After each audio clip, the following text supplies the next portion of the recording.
ಸ್ನೇಹಿತರೆ, ಮೀಡಿಯಾ ಮಾಸ್ಟರ್ಸ್ಗೆ ಸ್ವಾಗತ ಸುಸ್ವಾಗತ. ಗೆಳೆಯರೆ, ಸುನಿತಾ ವಿಲಿಯಮ್ಸ್ ಬಗ್ಗೆ ಭಾರತೀಯರು ಹೆಚ್ಚು ತಲೆ ಕೆಡಿಸ್ಕೊಂಡಿದ್ದಾರೆ.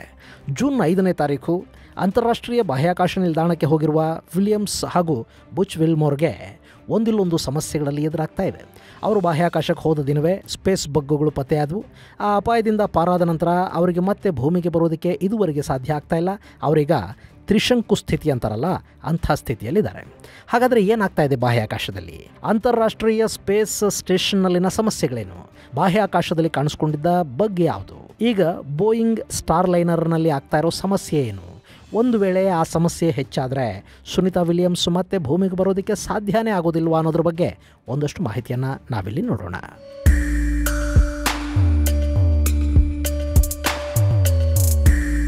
ಗೆಳೆಯರೆ, ಬಾಹ್ಯಾಕಾಶಯಾನಿಗಳಾದ ಸುನಿತಾ ವಿಲಿಯಮ್ಸ್ ಹಾಗೂ ಬುಚ್ ವಿಲ್ಮೋರ್ ಬಗ್ಗೆ ಇವತ್ತು ಹೆಚ್ಚು ಚರ್ಚೆಗಳಾಗ್ತಾ ಇವೆ. ಜಗತ್ತಿನ ಸಾಕಷ್ಟು ಜನ ಅವರ ಸುರಕ್ಷಿತ ವಾಪಸಾತಿಗಾಗಿ ಕಂಡ ದೇವರುಗಳಿಗೆ ಕೈ ಮುಗಿತಾ ಇದ್ದಾರೆ. ಇದಕ್ಕೆ ಕಾರಣ ಆಗ್ತಾ ಇರೋದು ISSನಲ್ಲಿರುವ ಈ ಇಬ್ಬರು ಗಗನಯಾತ್ರಿಗಳು ಭೂಮಿಗೆ ಬರೋದಕ್ಕೆ ಸಾಧ್ಯ ಆಗ್ತಾ ಇಲ್ಲ ಅನ್ನೋ ಅಂಶ. ಯಾಕೆ ಅಂದರೆ ಅವರಿಬ್ಬರು ಕೂಡ ವಾಪಸ್ ಬರಬೇಕಿರುವ ಬೋಯಿಂಗ್ ಕಂಪನಿ ನಿರ್ಮಿತ ಸ್ಟಾರ್ಲೈನರ್ ಸ್ಪೇಸ್ ಕ್ರಾಫ್ಟಲ್ಲಿ ಹೀಲಿಯಂ ಲೀಕ್ ಆಗ್ತಾ ಇದೆ. ಇದು ಸ್ಪೇಸ್ ಕ್ರಾಫ್ಟ್ಗೆ ತೊಂದರೆಯನ್ನು ಉಂಟು ಮಾಡಲಿದ್ದು, ಒಂದು ವೇಳೆ ಸ್ಟಾರ್ಲೈನರ್ನಲ್ಲೇ ವಾಪಸ್ ಬರೋದಕ್ಕೆ ಪ್ರಯತ್ನ ಪಟ್ಟರೆ ಅಲ್ಲಿ ಅಪಾಯ ಸಂಭವಿಸುವ ಸಾಧ್ಯತೆಗಳು ಕೂಡ ಇರುತ್ತವೆ. ನಿಮಗಿಲ್ಲಿ 2003ರ ಕಲ್ಪನಾ ಚಾವ್ಲಾ ಘಟನೆ ನೆನಪಿರಬೇಕು ಅಂದ್ಕೋತೀನಿ. ಅವತ್ತು ಇದೇ ಬಾಹ್ಯಾಕಾಶ ನಿಲ್ದಾಣದಿಂದ ಕಲ್ಪನಾ ಚಾವ್ಲಾ ಹಾಗೂ ಇನ್ನಿತರ ಬಾಹ್ಯಾಕಾಶಯಾನಿಗಳು ವಾಪಸ್ಸು ಬರುವಾಗ ಕೊಲಂಬಿಯಾ ಅನ್ನೋ ಸ್ಪೇಸ್ ಶಟಲ್ ಸ್ಫೋಟಗೊಂಡು ಅದರಲ್ಲಿದ್ದವರೆಲ್ಲ ಕೂಡ ಸಾವನ್ನಪ್ಪಿದ್ರು. ಈಗ ಅದೇ ಪರಿಸ್ಥಿತಿ ಸುನಿತಾ ವಿಲಿಯಮ್ಸ್ಗೂ ಎಲ್ಲಿ ಬಂದುಬಿಡುತ್ತೋ ಅನ್ನೋ ಆತಂಕ ಸಾಕಷ್ಟು ಜನರಲ್ಲಿದೆ. ಹೀಲಿಯಂ ಲೀಕ್ ಅನ್ನೋದು ಇಷ್ಟೆಲ್ಲ ಅವಾಂತರಕ್ಕೆ ಕಾರಣ ಆಗ್ತಾ ಇದ್ದು, ಆ ಸಮಸ್ಯೆಯನ್ನು ಬಗೆಹರಿಸಿಕೊಳ್ಳದೆ ಯಾವುದೇ ಕಾರಣಕ್ಕೂ ಅದರಲ್ಲಿ ಭೂಮಿಗೆ ವಾಪಸ್ಸು ಬರೋದಕ್ಕೆ ಸಾಧ್ಯ ಆಗೋದಿಲ್ಲ. ಹೀಗಾಗಿ ಈ ಸ್ಪೇಸ್ ಕ್ರಾಫ್ಟಲ್ಲಿ ಸಮಸ್ಯೆಯನ್ನು ಸರಿಪಡಿಸುವ ನಿಟ್ಟಲ್ಲಿ ಸಾಕಷ್ಟು ಪ್ರಯತ್ನಗಳು ಆರಂಭ ಆಗಿವೆ.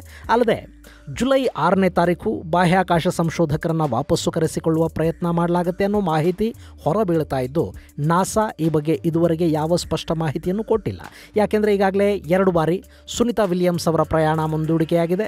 ಮತ್ತೊಮ್ಮೆ ಅಂಥದ್ದೇ ಪರಿಸ್ಥಿತಿಯನ್ನು ತಂದುಕೋಬಾರದು ಅನ್ನೋ ನಿಟ್ಟಲ್ಲಿ ನಾಸಾ ಇಲ್ಲಿ ಯೋಚನೆ ಮಾಡ್ತಾ ಇರೋ ಹಾಗೆ ಕಾಣ್ತಾ ಇದೆ. ಹೀಗಾಗಿನೇ ಸುನಿತಾ ವಿಲಿಯಮ್ಸ್ ಯಾವತ್ತು ಅಲ್ಲಿಂದ ಹೊರಡ್ತಾರೆ ಅನ್ನೋ ವಿಷಯನ ನಾಸಾ ಇನ್ನೂ ಖಚಿತಪಡಿಸ್ತಾ ಇಲ್ಲ.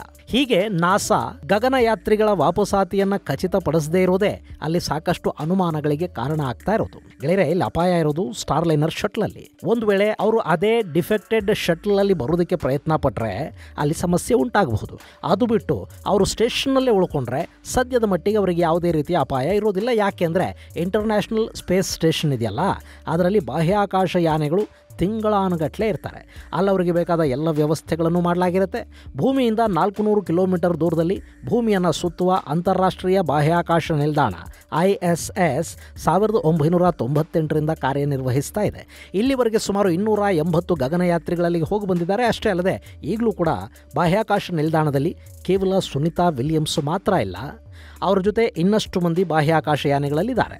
ಹೀಗಾಗಿ ಅಲ್ಲವರಿಗೆ ಊಟ, ವಸತಿ, ಚಿಕಿತ್ಸಾ ಸೌಲಭ್ಯಗಳು, ಜಿಮ್ಮು, ಮನರಂಜನೆ ಮುಂತಾದ ಎಲ್ಲ ವ್ಯವಸ್ಥೆಗಳನ್ನು ಮಾಡಲಾಗಿರುತ್ತೆ.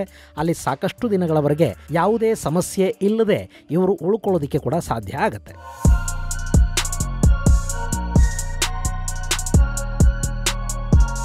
ಇನ್ನು ಇಲ್ಲಿ ಅತಿ ಹೆಚ್ಚು ದಿನಗಳ ಕಾಲ ಬಾಹ್ಯಾಕಾಶದಲ್ಲಿ ಉಳಿದವರು ಕೂಡ ಸಾಕಷ್ಟು ಜನ ಇದ್ದಾರೆ. ಆ ಪೈಕಿ ಮಾರ್ಕ್ ಹೈ ಅನ್ನೋ ಬಾಹ್ಯಾಕಾಶಯಾನಿ ಇಂಟರ್ನ್ಯಾಷನಲ್ ಸ್ಪೇಸ್ ಸ್ಟೇಷನ್ನಲ್ಲಿ 355 ದಿನಗಳ ಕಾಲ ಉಳಿದಿದ್ರು. ಹಾಗೆಯೇ ಪೆಗಿ ವಿಟ್ಸನ್ ಅನ್ನೋ ಬಾಹ್ಯಾಕಾಶಯಾನಿ 665 ದಿನಗಳ ಕಾಲ ಬಾಹ್ಯಾಕಾಶದಲ್ಲಿದ್ದು ದಾಖಲೆಯನ್ನು ನಿರ್ಮಾಣ ಮಾಡಿದರು. ಇನ್ನು ವೆಲೆರಿ ಪೋಲ್ಯಾಕೋವ್ ಅನ್ನೋ ರಷ್ಯಾದ ಬಾಹ್ಯಾಕಾಶ ಸಂಶೋಧಕರೊಬ್ಬರು 437 ದಿನಗಳ ಕಾಲ ಸ್ಪೇಸ್ ಪ್ರೋಗ್ರಾಮ್ ಅನ್ನು ಮುಗಿಸಿ ಬಂದರು. ಫ್ರಾಂಕ್ ರೂಬಿಯೋ ಸತತವಾಗಿ 371 ದಿನಗಳ ಕಾಲ ಬಾಹ್ಯಾಕಾಶದಲ್ಲಿ ಉಳಿದು ಸಂಶೋಧನೆಗಳನ್ನು ಮಾಡಿದರು. ಇನ್ನು ಈಗ ನಡೀತಿರೋ ಸ್ಪೇಸ್ ಶಟಲ್ನಂಥ ಪ್ರೋಗ್ರಾಮ್ಗಳಲ್ಲಿ 2 ರಿಂದ 18 ದಿನಗಳ ಕಾಲ ಬಾಹ್ಯಾಕಾಶದಲ್ಲಿ ಉಳ್ಕೊಳ್ಳೋದಕ್ಕೆ ಸಾಧ್ಯ ಆಗುತ್ತೆ ಅಂತ ಹೇಳಲಾಗ್ತಾ ಇದೆ. ಇದೆಲ್ಲ ಒಂದು ಲೆಕ್ಕಾಚಾರ ಅಷ್ಟೇ. ಆದರೆ ಸ್ಪೇಸ್ ಸ್ಟೇಷನ್ನಲ್ಲಿ ಉಳಿಯೋದಕ್ಕೆ ಯಾವ ಸಮಸ್ಯೆಗಳು ಇರೋದಿಲ್ಲ. ಇನ್ನು ಇವರನ್ನು ಅಲ್ಲಿಂದ ಕರ್ಕೊಂಡು ಬರೋದಾದರೂ ಹೇಗೆ? ಗೆಳೆಯರೆ, ನಾನು ಆಗಲೇ ಹೇಳಿದ ಹಾಗೆ ಅಲ್ಲಿ ಬೋಯಿಂಗ್ ನಿರ್ಮಿತ ಸ್ಪೇಸ್ ಶಟಲ್ನ ಸ್ಟಾರ್ಲೈನರ್ನಲ್ಲಿ ವಾಪಸ್ ಬಂದರೆ ಸಮಸ್ಯೆ ಆಗಬಹುದು. ಆದರೆ ಅದನ್ನು ಹೊರತುಪಡಿಸಿ ಕೂಡ ಸುನಿತಾ ವಿಲಿಯಮ್ಸ್ ಹಾಗೂ ವಿಲ್ಮೋರ್ ಅವರನ್ನು ವಾಪಸ್ ಕರ್ಕೊಂಡು ಬರೋದಕ್ಕೆ ಸಾಧ್ಯ ಆಗುತ್ತೆ. ಈಗ ಅದಕ್ಕೆ ನಾಸಾ 2 ಕೆಲಸಗಳನ್ನು ಮಾಡಬೇಕು. ಒಂದು, ಭೂಮಿಯಿಂದ ಮತ್ತೊಂದು ಸ್ಪೇಸ್ ಶಿಪ್ಪನ್ನು ಇಂಟರ್ನ್ಯಾಷನಲ್ ಸ್ಪೇಸ್ ಸ್ಟೇಷನ್ಗೆ ಕಳುಹಿಸಿ ಅದರಲ್ಲಿ ಅವರನ್ನು ಅಲ್ಲಿಂದ ವಾಪಸ್ಸು ಕರ್ಕೊಂಡು ಬರಬೇಕು. ಅಥವಾ ಈಗಾಗಲೇ ISSಗೆ 4 ಗಗನಯಾತ್ರಿಗಳನ್ನು ಕರ್ಕೊಂಡು ಹೋಗಿರುವ, ಕೆಲವೇ ದಿನಗಳಲ್ಲಿಂದ ವಾಪಸ್ಸು ಕೂಡ ಬರಲಿರುವ ಸ್ಪೇಸ್ ಎಕ್ಸ್ನ ಕ್ರ್ಯೂ ಡ್ರ್ಯಾಗನ್ ಶಟಲ್ ಮೂಲಕ ಈ ಇಬ್ಬರನ್ನು ವಾಪಸ್ಸು ಕರೆಸ್ಕೊಳ್ಬಹುದು. ಸ್ಪೇಸ್ ಎಕ್ಸ್ನ ಕ್ರ್ಯೂ ಡ್ರ್ಯಾಗನ್ನಲ್ಲಿ 4 ಜೊತೆ ಇನ್ನಿಬ್ಬರನ್ನು ಕರ್ಕೊಂಡು ಬರೋದಕ್ಕೆ ಸಾಧ್ಯ ಆಗುತ್ತೆ. ಹೀಗಾಗಿ ನಾಸಾ ತನ್ನ ಆಯ್ಕೆ ಯಾವುದು ಅನ್ನೋದ್ರ ಬಗ್ಗೆ ಹೆಚ್ಚು ಈಗ ತಲೆ ಕೆಡಿಸ್ಕೊಳ್ತಾ ಇದೆ. ಇಲ್ಲಿ ಏನಾಗಿದೆ ಅಂದರೆ ಅಗೈನ್ ದೊಡ್ಡಸ್ತಿಕೆ. 2014ರಲ್ಲಿ ನಾಸಾ ಬೋಯಿಂಗ್ ಹಾಗೂ ಸ್ಪೇಸ್ ಶಟಲ್ಗಳನ್ನು ನಿರ್ಮಾಣ ಮಾಡಿ ಅಂತ ಹೇಳಿತು.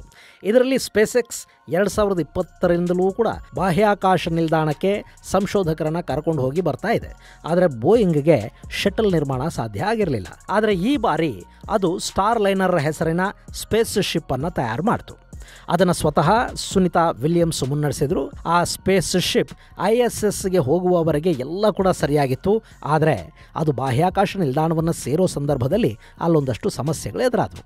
ಆ ಬಳಿಕ ಅದನ್ನು ಸರಿಪಡಿಸಿ ಇಬ್ಬರು ಬಾಹ್ಯಾಕಾಶಯಾನಿಗಳನ್ನು ಸ್ಪೇಸ್ ಸ್ಟೇಷನ್ನ ಒಳಗೆ ಕಳುಹಿಸಿಕೊಡಲಾಯಿತು. ಆದರೆ ಆ ಬಳಿಕ ಸ್ಪೇಸ್ ಶಟಲಲ್ಲಿ ಹೀಲಿಯಂ ಲೀಕ್ ಆಗ್ತಾ ಇರೋದು ಗೊತ್ತಾಯಿತು.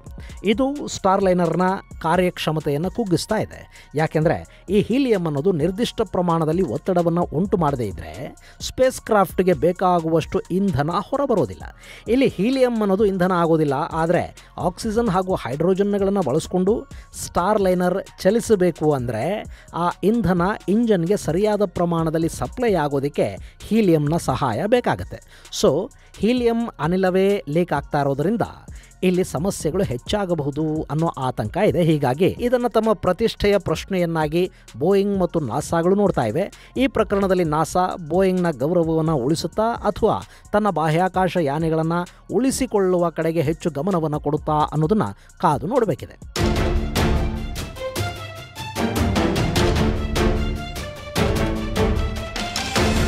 ಗೆಳೆಯರೆ, ನಾಸಾ ಇಷ್ಟು ದಿನ ರಷ್ಯಾದ ಸ್ಪೇಸ್ ಕ್ರಾಫ್ಟ್ಗಳನ್ನು ಇಂಟರ್ನ್ಯಾಷನಲ್ ಸ್ಪೇಸ್ ಸ್ಟೇಷನ್ ISSಗೆ ಹೋಗಿ ಬರೋದಕ್ಕೆ ಬಳಸ್ತಾ ಇತ್ತು. ಆದರೆ ಕ್ರಿಮಿಯಾ ಯುದ್ಧದ ನಂತರ ಅಮೆರಿಕ ಮತ್ತು ರಷ್ಯಾದ ನಡುವೆ ಸಮಸ್ಯೆಗಳು ಕಾಣಿಸಿಕೊಂಡ ಕಾರಣದಿಂದ ನಾಸಾ ಹೊಸ ಸ್ಪೇಸ್ ಶಿಪ್ಗಳಿಗಾಗಿ ಹುಡುಕಾಡೋದಕ್ಕೆ ಶುರು ಮಾಡಿತು. ಆಗ ಸಿಕ್ಕಿದ್ದು ಈ ಸ್ಪೇಸ್ ಎಕ್ಸ್ ಹಾಗೂ ಬೋಯಿಂಗ್. ಇಲ್ಲಿ ಸ್ಪೇಸ್ ಎಕ್ಸ್ ಯಶಸ್ವಿಯಾದರೆ ಬೋಯಿಂಗ್ ಇನ್ನೂ ಯಶಸ್ಸನ್ನು ಪಡೆಯುವ ಹಂತದಲ್ಲಿದೆ. ಹೀಗಾಗಿ ಸುನಿತಾ ವಿಲಿಯಮ್ಸ್ ಭೂಮಿಗೆ ವಾಪಸ್ ಬರ್ತಾರಾ ಅನ್ನೋ ಬಗ್ಗೆ ಜನರಿಗೆ ಆತಂಕಗಳು ಶುರುವಾಗೋದಕ್ಕಿದು ಕಾರಣ ಆಗ್ತಾ ಇದೆ. ಇನ್ನು ಈ ಹಿಂದೆಯೇ ಸುನಿತಾ ವಿಲಿಯಮ್ಸ್ ಹಾಗೂ ಇನ್ನಿತರ ಬಾಹ್ಯಾಕಾಶ ಯಾನಿಗಳಿಗೆ ಅಪಾಯ ತಂದೊಡ್ಡಬಲ್ಲ ಬ್ಯಾಕ್ಟೀರಿಯಾ ಬಾಹ್ಯಾಕಾಶ ನಿಲ್ದಾಣದಲ್ಲಿ ಪತ್ತೆಯಾಗಿತ್ತು. 24 ವರ್ಷಗಳಿಂದ ಬಾಹ್ಯಾಕಾಶದಲ್ಲಿ ವಿಕಸನಗೊಂಡಿರುವ ಸೂಕ್ಷ್ಮ ಜೀವಿಗಳು ವಿಜ್ಞಾನಿಗಳಿಗೆ ಅಲ್ಲಿ ಹೊಸ ತಲೆನೋವಾಗಿ ಪರಿಣಮಿಸ್ತಾ ಇವೆ. ಅಲ್ಲಿ ಬಾರಿ ಪತ್ತೆಯಾಗಿದ್ದ ಬ್ಯಾಕ್ಟೀರಿಯಾಗೆ ಬುಗಾಂಡೆನ್ಸಿಸ್ ಅಂತ ನಾಮಕರಣ ಮಾಡಲಾಗಿತ್ತು. ಇದು ವಿವಿಧ ರೀತಿಯ ಔಷಧಕ್ಕೆ ಪ್ರತಿರೋಧವನ್ನು ಹೊಂದಿರುವ, ಯಾವುದೇ ಔಷಧಕ್ಕೂ ಬಗ್ಗದ ಹಠಮಾರಿ ಬ್ಯಾಕ್ಟೀರಿಯಾ ಅಂತ ನಾಸಾ ಹೇಳ್ತು. ಈಗಾಗಲೇ ಈ ಬ್ಯಾಕ್ಟೀರಿಯಾದ 13 ತಳಿಗಳನ್ನು ಪತ್ತೆ ಮಾಡಲಾಗಿದೆ. ಆದರೆ ಈಗ ಪತ್ತೆಯಾಗಿರುವ ಎಂಟೆರೋಬ್ಯಾಕ್ಟರ್ ಬುಗಾಂಡೆನ್ಸಿಸ್ ಇತರ ತಳಿಗಳಿಗಿಂತ ಹೆಚ್ಚು ವಿಕಸನಗೊಂಡಿದ್ದು ಬಾಹ್ಯಾಕಾಶ ನಿಲ್ದಾಣದ ಮುಚ್ಚಿದ ವಾತಾವರಣದಲ್ಲಿ ಇದು ಹೆಚ್ಚು ಶಕ್ತಿಯನ್ನು ಬೆಳೆಸಿಕೊಳ್ತಿದೆ ಅಂತ ವಿಜ್ಞಾನಿಗಳು ಹೇಳ್ತಾ ಇದ್ದಾರೆ. ಸೊ ಈ ಬ್ಯಾಕ್ಟೀರಿಯಾದಿಂದ ಬಾಹ್ಯಾಕಾಶಯಾನಿಗಳಿಗೆ ಸಮಸ್ಯೆ ಆಗಬಹುದು ಅನ್ನೋಷ್ಟರಲ್ಲಿ ನಾಸಾ ವಿಜ್ಞಾನಿಗಳು ಸಾಕಷ್ಟು ಪ್ರಯತ್ನ ಮಾಡಿ ಆ ಬ್ಯಾಕ್ಟೀರಿಯಾದಿಂದ ಅಲ್ಲಿದ್ದ ಬಾಹ್ಯಾಕಾಶಯಾನಿಗಳಿಗೆ ಮುಕ್ತಿಯನ್ನು ಕೊಡಿಸಿದ್ದಾರೆ. ಸದ್ಯಕ್ಕೇನೋ ಅಲ್ಲಿ ಬ್ಯಾಕ್ಟೀರಿಯಾದ ಸಮಸ್ಯೆ ಇಲ್ಲ. ಆದರೆ ಒಂದು ವೇಳೆ ಆ ಬ್ಯಾಕ್ಟೀರಿಯಾ ISSನ ಒಳಗೆ ಹೋಗಿಬಿಟ್ಟಿದ್ರೆ ಸಮಸ್ಯೆಗೆ ಅದು ಕಾರಣ ಆಗ್ತಾ ಇತ್ತು ಅಂತ ಹೇಳಲಾಗ್ತಾ ಇದೆ.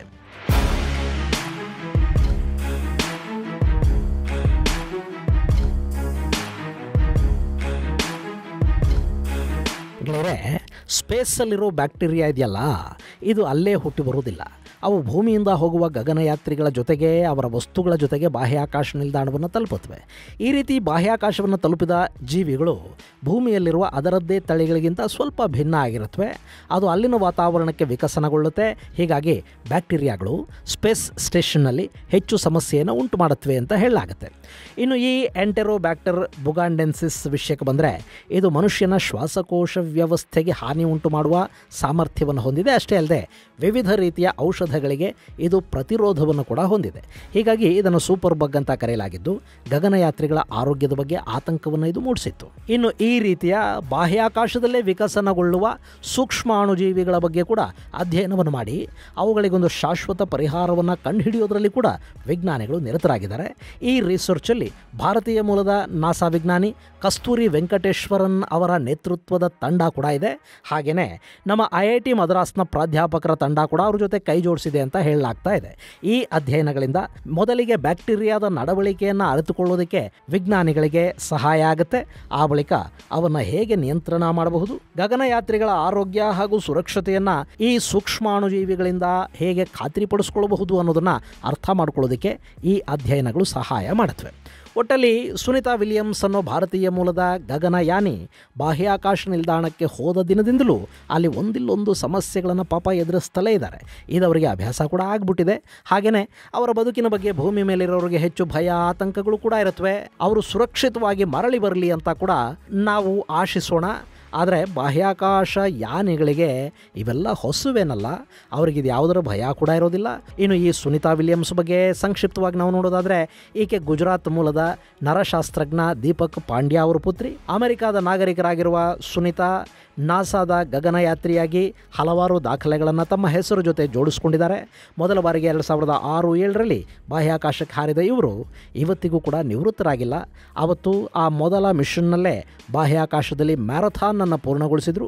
4 ಗಂಟೆ 24 ನಿಮಿಷಗಳ ಕಾಲ ಟ್ರೆಡ್ಮಿಲಲ್ಲಿ ಓಡುವ ಮೂಲಕ ಬಾಹ್ಯಾಕಾಶದಲ್ಲಿ ಮ್ಯಾರಥಾನ್ ಮಾಡಿದ ಮೊದಲ ಮಹಿಳಾ ಗಗನಯಾತ್ರಿ ಅನ್ನೋ ದಾಖಲೆಯನ್ನು ಕೂಡ ಸುನಿತಾ ವಿಲಿಯಮ್ಸ್ ಬರೆದರು. ಇಲ್ಲಿವರೆಗೆ ಇತರ ಯಾವುದೇ ಮಹಿಳಾ ಗಗನಯಾತ್ರಿ ಈ ದಾಖಲೆಯನ್ನು ಮುರಿಯೋದಕ್ಕೆ ಸಾಧ್ಯ ಆಗಿಲ್ಲ. ಪ್ರಸ್ತುತ ಬಾಹ್ಯಾಕಾಶದಲ್ಲಿರುವ ಸುನಿತಾ ಒಟ್ಟು 328 ದಿನಗಳನ್ನು ಈಗಾಗಲೇ ಬಾಹ್ಯಾಕಾಶದಲ್ಲಿ ಕಳೆದಿದ್ದಾರೆ. ಹಾಗೆ 7 ಸ್ಪೇಸ್ ವಾಕ್ ಅಂದರೆ ಬಾಹ್ಯಾಕಾಶ ನಡಿಗೆಗಳನ್ನು ಮಾಡಿದ್ದಾರೆ. ಬಾಹ್ಯಾಕಾಶ ನಡಿಗೆಯಲ್ಲಿ 50 ಗಂಟೆ 40 ನಿಮಿಷಗಳಷ್ಟು ಸಮಯವನ್ನು ಕೂಡ ಕಳೆದಿದ್ದಾರೆ. ಇಷ್ಟೆಲ್ಲ ಸಾಧನೆ ಮಾಡಿರುವ ಇವರಿಗೆ 2008ರಲ್ಲಿ ಪದ್ಮಭೂಷಣ ಪ್ರಶಸ್ತಿಯನ್ನು ನೀಡಿ ಗೌರವಿಸಲಾಗಿದೆ. ಗೆಳೆಯರೆ, ಇದು ಸುನಿತಾ ವಿಲಿಯಮ್ಸ್ ಅವರ ಕುರಿತಾದ ಒಂದಷ್ಟು ಮಾಹಿತಿ. ಮುಂದಿನ ಸಂಚಿಕೆಯಲ್ಲಿ ಮತ್ತಷ್ಟು ವಿಶೇಷಗಳ ಜೊತೆ ಮತ್ತೆ ಭೇಟಿಯಾಗೋಣ. ಅಲ್ಲಿವರೆಗೆ ಜೈ ಹಿಂದ್, ಜೈ ಕರ್ನಾಟಕ.